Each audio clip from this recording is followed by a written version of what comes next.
दिल्ली के मुख्यमंत्री Arvind Kejriwal press conference कर रहे हैं, सुन लेते हैं। गति चालू है, काफी तेजी से बढ़ रहे हैं।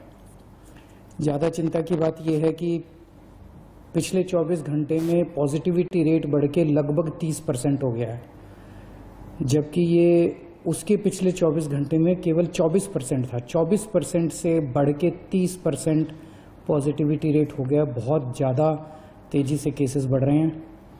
अभी पूरे दिल्ली का अगर जायजा लिया जाए तो जो कोरोना के लिए बेड रिजर्व हैं वो बेड काफ़ी तेज़ी से ख़त्म होते जा रहे हैं। पेशेंट्स बहुत तेज़ी से मरीज जो हैं वो अस्पतालों में जा रहे हैं।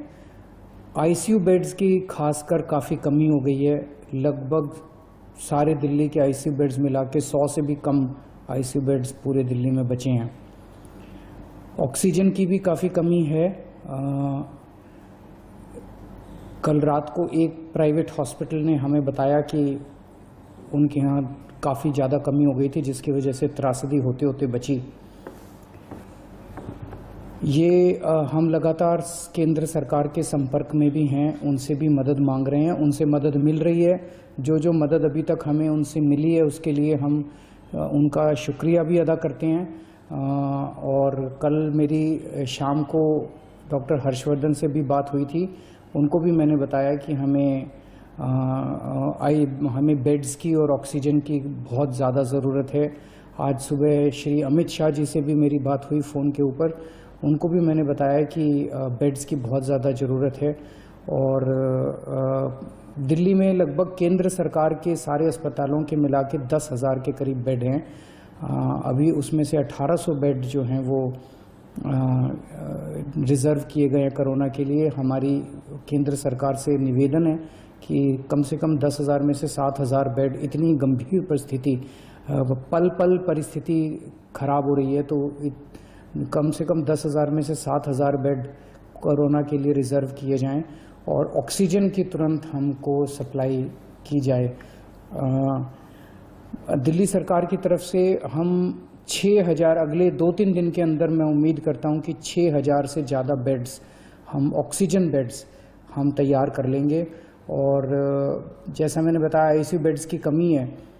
आईसीयू बेड्स की कमी, ICU beds as it is तो हम कितने बढ़ा पाएंगे उसकी एक सीमा है, लेकिन देखने में आया कि अधिकतर मरीजों को हाई फ्लो ऑक्सीजन की ज़रूरत होती है। तो हम कई सारे अस्पतालों के अंदर हाई फ्लो ऑक्सीजन का इंतजाम कर रहे हैं ताकि और बेड्स का हाई फ्लो ऑक्सीजन के बेड्स लगाए जा सकें। तो 6,000 के करीब हम ऑक्सीजन बेड्स अगले कुछ दिनों में Yamuna sports complex, Commonwealth Games, Radha Soami Satsang वाला ब्यास वाला जो केंद्र था उसको दोबारा चालू कर रहे हैं। कई स्कूलों के अंदर भी बेड्स लगाए जा रहे हैं और उनको हॉस्पिटल्स के साथ अटैच किया जा रहा है। जो कर्फ्यू लगाया गया है उसका लोग काफ़ी सहयोग कर रहे हैं। मैं पूरे दिल्ली की जनता का तहे दिल से शुक्रिया अदा करना चाहता हूं। जिस तरह से कोरोना की महामारी में जनता एक साथ मिलके, पूरी दिल्ली एक साथ मिलके इसका सामना कर रहे हैं। कई संस्थानों से भी बहुत मदद आ रही है। कई सारी एनजीओज़ जो हैं वो बहुत मदद कर रही है। कई सारे प्राइवेट डॉक्टर्स अपनी अपनी कैपेसिटी में, डॉक्टर्स की एनजीओज़ कई मदद कर रही है। धार्मिक संगठन सामने आ रहे हैं, कई सारे सामाजिक संगठन सामने आ रहे हैं। मैं उन सब का शुक्रिया अदा करता हूं। मैं केंद्र सरकार का शुक्रिया अदा करता हूं और मैं उम्मीद करता हूं कि हम सब लोग मिलकर इस चौथी वेव को भी जल्द पार पा लेंगे। शुक्रिया।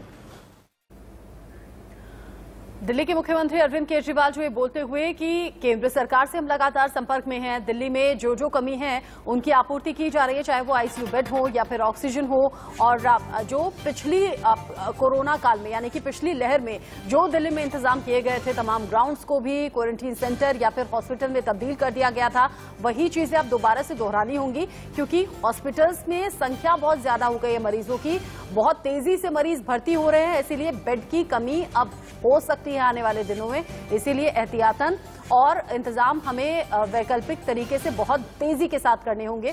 और इसीलिए हम केंद्र सरकार से संपर्क में भी हैं और केंद्र सरकार से चाहते हैं कि वो इन चीजों को लेकर हमारा सहयोग करें। दिल्ली सरकार का सहयोग अगर केंद्र सरकार करती है तो फिर इन कमी को जल्द से जल्द दुरुस्त कर लिया जाएगा। हाँ, उन्होंने कहा कि दिल्ली में ऑक्सीजन की कमी है, पिछली रात ही प्राइवेट अस्पताल से फोन आया और उन्होंने बताया कि ऑक्सीजन की कमी अचानक हो गई है। ऐसे में केंद्र सरकार से कहेंगे, चाहे वो आईसीयू बेड हो या फिर ऑक्सीजन की कमी हो, इसे जल्द से जल्द दुरुस्त किया जाना चाहिए ताकि मरीजों को वक्त पर इलाज मिल